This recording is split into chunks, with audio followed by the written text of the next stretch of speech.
I've been on the short end of this 4 times and been able to win it twice. It's really it's no great feeling when you lose.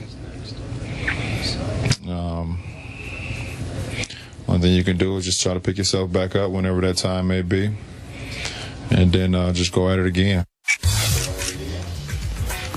LeBron James literally carried the weight of the Cavs on his back throughout the finals. Literally, he played 275 of a possible 298 minutes and became the first player in finals history to lead both teams in total points, rebounds, and assists. He's now 2-4 in NBA finals during his career. We're talking about his legacy, but before we get to that, Stephen A., you wanted to say something? Yes, I got the 11 media members here. Okay. Sam Amick for USA Today. Yep.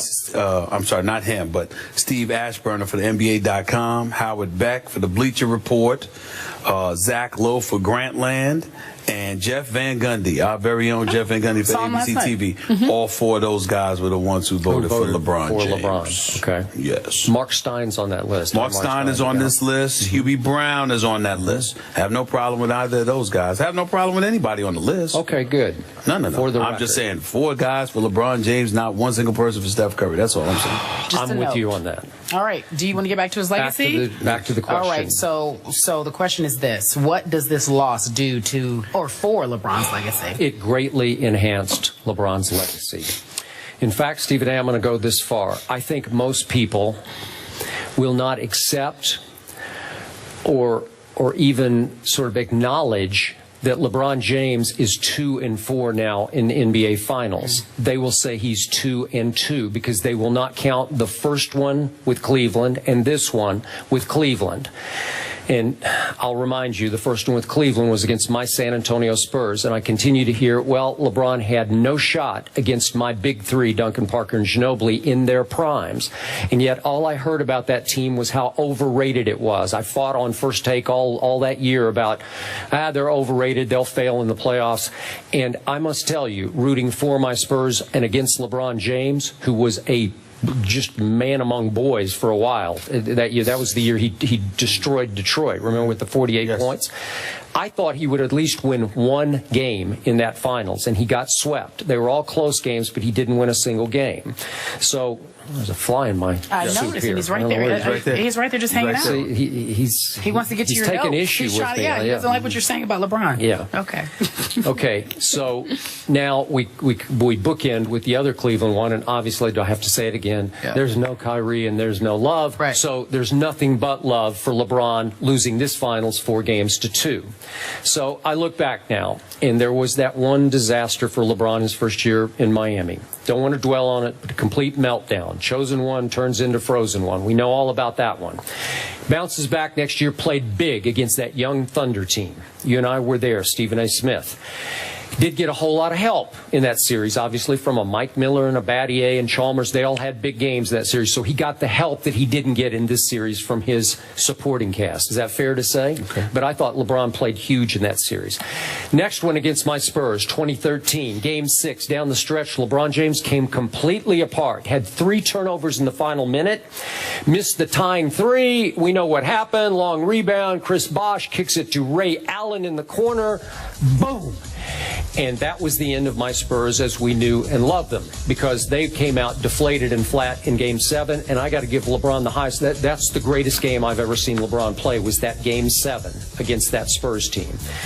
Followed it up last year with my Spurs winning in 5 games by a record margin against a LeBron who just didn't have enough help because Dwayne was hobbled, and we know all the story. And it just seems like again and again, I tweeted this last night. A lot of people, I don't know if they took exception or embraced it, but it got a lot of reaction, that it just seems to me that finals after finals after finals, I keep hearing LeBron just doesn't have enough help. Oh, you do. It's always enough help. He never has quite enough help. So he's 2-4, but I think the world views it as 2-2 in the finals right now. Well, I wouldn't say that his legacy has elevated as much as you say it is, because a loss is a loss. But I do believe the class that he has displayed, dealing with the adversity, the obstacles that he's had to deal with without complaint. I just have a lot of respect for what I saw him do. I know that 4 finals losses, however, is not good in terms of history, because a lot of people are not going to know, nor are they going to research as to why it is. They're just going to see that you 2-4 in an NBA Finals. Because I'm of the mindset he's 2-2. I never counted the first one, and I don't really count this one. But I know that history will record it in an official capacity, and there are those who won't look in depth to find out why that was, and they'll hold it against them. And then when you take into account the second time that they lost to the San Antonio Spurs, they had a lot stacked against them, but at the same time, again, Dwayne Wade was not really healthy. He played, but that's the thing about it. I think that when you look at to me, the one thing that can be counted on, there's only one thing that can be counted against LeBron where there is absolutely positively no excuse, and that was his first year in Miami. When they went to the finals and they lost to the Dallas Mavericks, there was simply no excuse. That moment was when LeBron James wet the bed, did not show up, wasn't King James, title had still evaded him. That was on him, but that's the moment he needed to go to elevate himself to the level of greatness his talent so richly deserves. And by the way, in similar fashion, they went up 2-1 in that series. That's Remember right. That's right. But the difference is that Dwayne Wade wasn't ailing, Chris Bosh wasn't ailing, LeBron James wasn't ailing, and they had a crew. They had a team good enough to beat Dallas, and they should have beaten Dallas. As great as Dirk Nowitzki was the one that showed up and played like a champion that series. It's just that simple. Jason Terry, but I'm just saying, the role players play the role, but Dirk Nowitzki was the superstar. He was. And it's just that simple. And so that's the only thing you can point to. Last year, we all knew that Dwayne Wade wasn't healthy. This year, you've got Kyrie Irving out, you got Kevin Love out. So when you look at it, you can't really blame LeBron. I can tell you that much. I feel bad for him. I really, really do, because I truly believe in my heart of hearts as we sit here today, not even Kevin Love. If Kyrie Irving were healthy, the Cavaliers would win the NBA championship. I think they would have beaten Golden State. I truly feel that way. And so I just look at it, and the odds continue. Maybe if he were 100% healthy, not that he survived through the game one. Well, I just think you needed bodies. I just think that you didn't have enough bodies. And even Kyrie at 65% dropped 23-7. So I'm just looking at it. Great in the first game. Listen, I just look at it, and I think where LeBron, gathers empathy is that everywhere he goes, he's usually the only main guy healthy. The other guys in that, they ain't healthy around. I mean, he really can't seem to catch a break. I think about Bird. I think about Isaiah. I think about MJ. I think he can't catch a break for once. Just be able to go into a final and have your horses ready to go. But he is the ultimate Iron Man himself. He's unbelievably fit and healthy, which is why when you tell me he spent, and I'm thinking he's the best conditioned athlete in the NBA, and I can't get my mind around it. Let me try. Understand this. He spent because the people around him don't take care of themselves the way he takes care of himself. What was it? Because I'm not that astute at track. What is it? A 4-meter relay, whatever it is. I mean, the point is that you're passing a baton to somebody.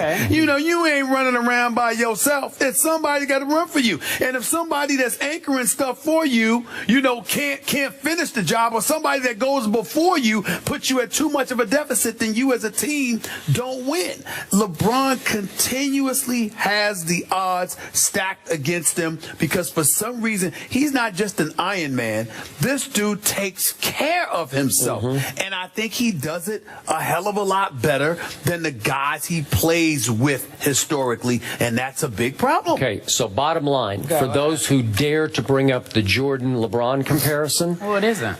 It's just not fair. 6 finals, 6 championships, it's not. MVPs. Well, let's not also forget Scottie Pippen and that migraine was was in an Eastern Conference Finals. The 6 title runs, Scottie Pippen was available and ready for all of them. Horace Grant was your third wheel for the first 3. He was available for all of them. Dennis Rodman was available for the last 3. He was available for all of them. You didn't just have greatness, you had health on your side. They don't have that with LeBron. The bottom line is 6-0 in the finals versus 2-4. Okay, LeBron James again played 275 of a possible 298 minutes during the series. That is amazing. Before we get out of here and go to break, we're talking about one and done. He took the Cavs to the finals in his first year as head coach, but is it over for David Blatt? That is the discussion on the other side of the break. Stick around, folks. First Take on the road for the finals.